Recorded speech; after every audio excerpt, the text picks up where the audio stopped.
Hola compañeros, reciban un cordial saludo. Les vamos a explicar el tema de cardiopatía isquémica.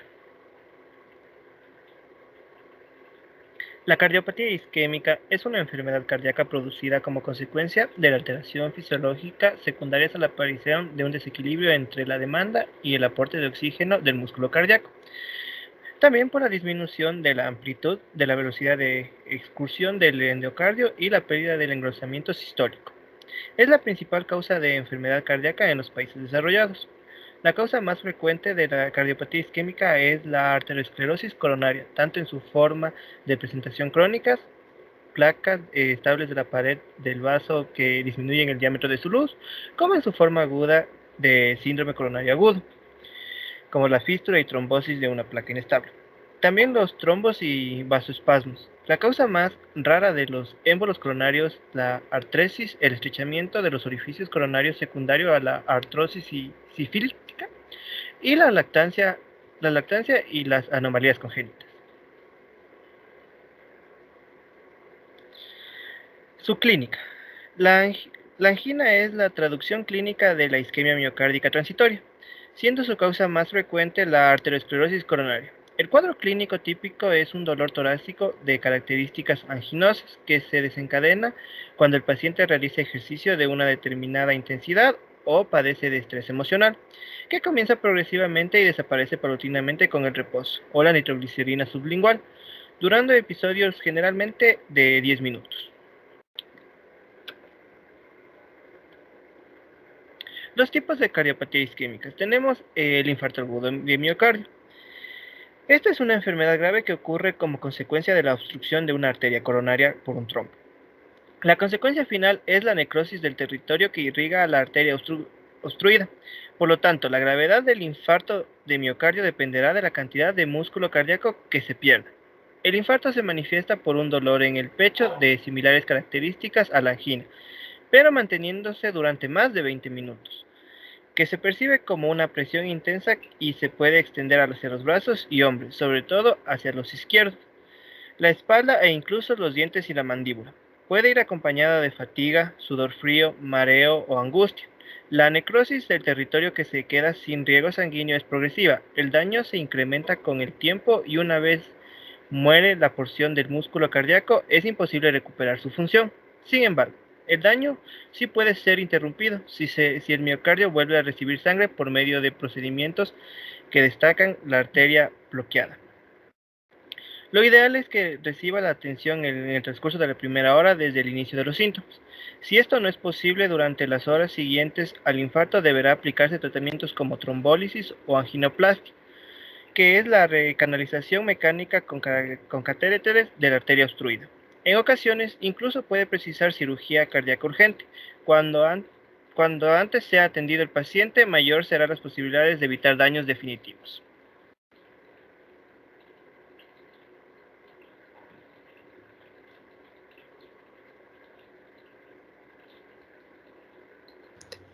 La angina de pecho estable. Sus síntomas es el dolor recurrente en el tórax producido por isquemia miocárdica, que se manifiesta por un dolor tipo opresivo, de quemazón o de hinchazón, el cual se localiza en la zona retroesternal, que puede irradiarse a la mandíbula, la garganta, el hombro, la espalda y el brazo o la muñeca izquierda.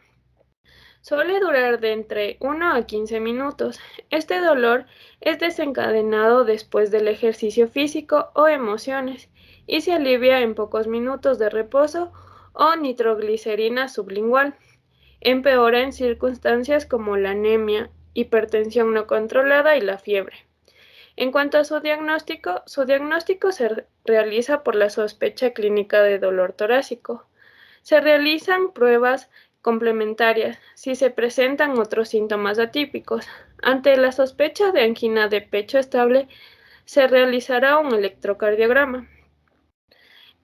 La ergometría o prueba de esfuerzo es el examen más utilizado cuando existen dudas en el diagnóstico de isquemia miocardíaca y sirve de igual forma para obtener información del pronóstico. El paciente debe realizar ejercicio continuo en una cinta rodante o bicicleta con el objetivo de valorar su respuesta clínica y respuestas eléctricas. Esta prueba no es valorable si existen alteraciones basales del electrocardiograma o si consume ciertos fármacos como digoxina. En estos casos se realizan pruebas de estrés a fármacos o radioisopos. La coronariografía es el método de referencia para el diagnóstico de las estrecheces coronarias y es útil en el caso de ser necesario el tratamiento de las mismas. Es una prueba invasiva. Esta queda reservada si los resultados de las anteriores pruebas son concluyentes de enfermedad coronaria importante y con datos de mal pronóstico. También se la utiliza en pacientes con síntomas atípicos, cuando las pruebas invasivas no resultan concluyentes. El tratamiento. Los pacientes con angina de pecho deben vigilar los factores de riesgo cardiovascular y seguir controles periódicos para prevenir la aparición de nuevos, y para corregirlo se debe realizar lo siguiente. Lo primero es dejar el tabaco, vigilar la hipertensión y la diabetes y su tratamiento. También se debe controlar lo que es el peso, la dieta y los fármacos. También se debe seguir una dieta baja en colesterol y grasas, alcanzar un peso corporal ideal y reducir el colesterol hasta obtener un LDL menor de 70 miligramos sobre decilitro. En cuanto al tratamiento farmacológico, salvo en casos de contraindicaciones, todos los pacientes con enfermedad coronaria deben tomar ácido acetilsalicílico. Existen muchos preparados comerciales, pero el más conocido es la aspirina. De forma crónica, diariamente y a dosis bajas de entre 100 a 150 miligramos, por su efecto antiagregante plaquetario. También los pacientes son tratados con beta bloqueantes como tratamiento principal y para mejorar los síntomas se recomiendan nitratos por vía oral, sublingual o en parches transdérmicos, antagonistas de calcio, ivabradina y ranolazina. Los pacientes con crisis frecuentes de angina se someten a tratamiento de varios fármacos combinados. Además, algunos pacientes con angina son candidatos a tratamiento de revascularización coronaria, que consiste en corregir esas estrecheces, que se pueden realizar mediante cirugía cardíaca de derivación o angioplastia coronaria. La elección entre una u otra depende de la característica de la enfermedad. La angioplastia coronaria se realiza cuando la enfermedad coronaria permite esta técnica. Se introduce un catéter hasta la arteria coronaria y se dilata un balón. Después se implanta un stent, que es un dispositivo metálico como una malla cilíndrica, dentro de la arteria para conseguir su permeabilidad siempre que esto sea posible.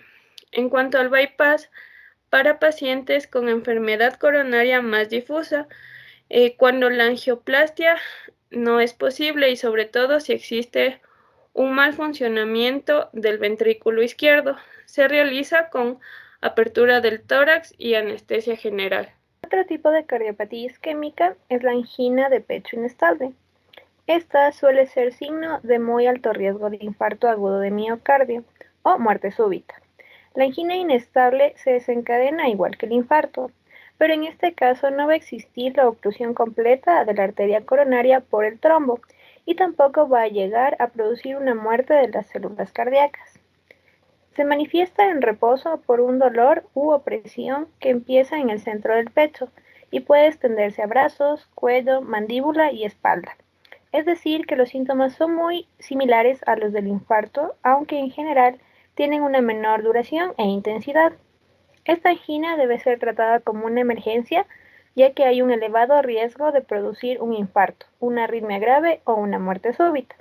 En cuanto a los exámenes complementarios, tenemos a las pruebas de laboratorio. Se debe realizar siempre un hemograma completo, exámenes de creatinina sérica, perfil lipídico en angina de esfuerzo, Las troponinas pueden permanecer elevadas hasta 7 y 14 días después y las CPK permanecen elevadas hasta 48 a 72 horas. En el electrocardiograma, este examen, si sale normal, no necesariamente descarta una patología isquémica.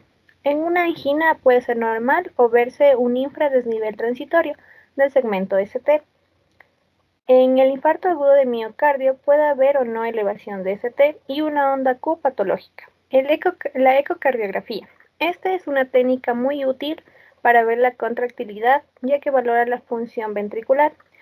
En reposo sirve para estratificar el riesgo y descartar otras causas del dolor ventricular. En el esfuerzo va a evaluar la aparición de alteraciones de la contractibilidad segmentaria con el estrés. La ergonometría o prueba de esfuerzo. Su objetivo es provocar isquemia al aumentar la demanda de oxígeno. Se observa la aparición de síntomas tomando en cuenta la tensión arterial, la frecuencia cardíaca y los cambios en el electrocardiograma. La prueba, para que sea negativa, necesariamente debe ser concluyente. Cumplir con el 85% de la frecuencia cardíaca máxima calculada por la edad. Consumo de oxígeno mayor a 8 mEq y doble producto, que es mayor a 20.000.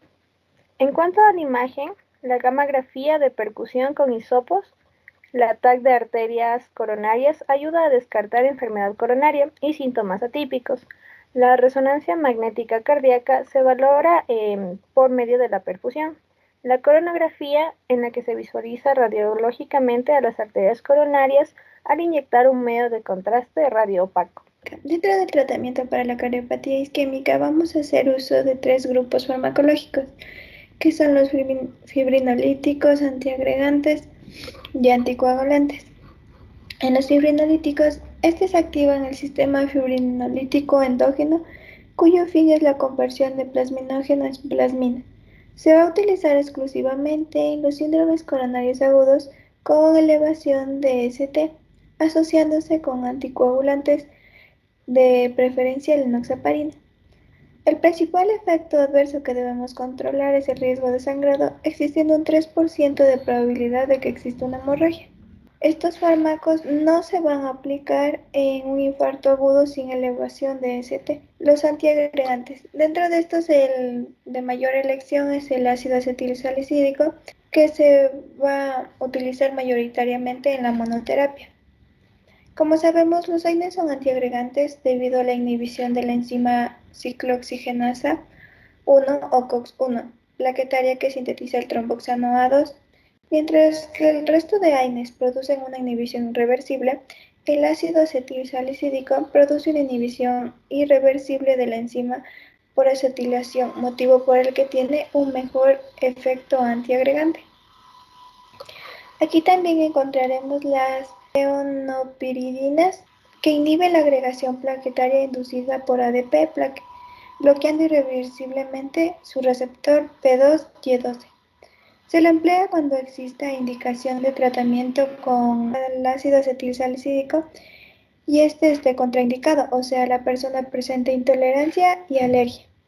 Se asociará con el ácido acetilsalicílico en pacientes a los que se les ha implantado un stent coronario o en cualquier otra patología del síndrome coronario agudo. Nuevos estudios han demostrado que el ticagrelor y prasugrel actúan directamente sobre el receptor plaquetario P2Y12 y son mucho más potentes y de acción rápida que el clopidogrel, pero presentan mucho riesgo de sangrado comparado con el clopidogrel, teniendo como resultados en estas investigaciones una reducción en la mortalidad por causa cardiovascular, menor riesgo de reinfarto, evita la trombosis del stent y se puede utilizar en cualquier síndrome coronario agudo, teniendo como contraindicación únicamente la insuficiencia hepática. Los inhibidores de la glucoproteína 2B y 3A son de uso hospitalario y su administración endovenosa en combinación con el ácido acetilsalicílico, clopidogrel y heparina brindan un mayor pronóstico de cuidados intensivos para las personas que han tenido un síndrome coronario agudo.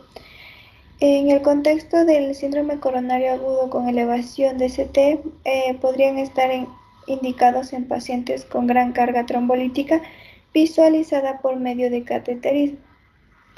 Aquí toca abrir un paréntesis en el cual para la elección de los antiagregantes en los síndromes coronarios agudos por mayor potencia se utiliza el ticagrelol o prasugrel por su rápida acción, pero en caso de que no se consiga estos dentro del hospital, se seguirá usando copridogrel. Hablando sobre los anticoagulantes, en el síndrome coronario agudo es necesario asociar la anticoagulación con la antiagregación. Los nuevos anticoagulantes que se encuentran en investigación buscan tener mayor potencial antitrombótico y menor riesgo de sangrado. Dentro de estos tenemos al Fondaparinux, que es un inhibidor selectivo del factor X, se administra de forma subcutánea, pero en una sola dosis diaria, por lo que resulta mucho más cómodo para el personal como para el paciente. Ha demostrado tener un mejor perfil riesgo-beneficio de todos los anticoagulantes posibles para el síndrome coronario sin elevación de CT, por lo que por el momento actual se considera de elección en caso de estar disponible. Hay que tener en mente que está contraindicada en pacientes con insuficiencia renal severa, pero también se puede utilizar en el contexto del síndrome coronario agudo con elevación de ST sometidos a fibrinólisis. El bivalirudina es un inhibidor de la trombina de administración intravenosa con rápido efecto de acción y corta vida media. Ha demostrado su utilidad como alternativa a la combinación de heparina sódica junto con los inhibidores de glicoproteína 2B y 3A en el síndrome coronario agudo, el cual se encuentra valorado para un tratamiento de revascularización percutánea. Respecto a la combinación de estos antiagregantes, se ha mostrado que el número de sangrados disminuye sin reducir la eficacia del efecto antitraumático.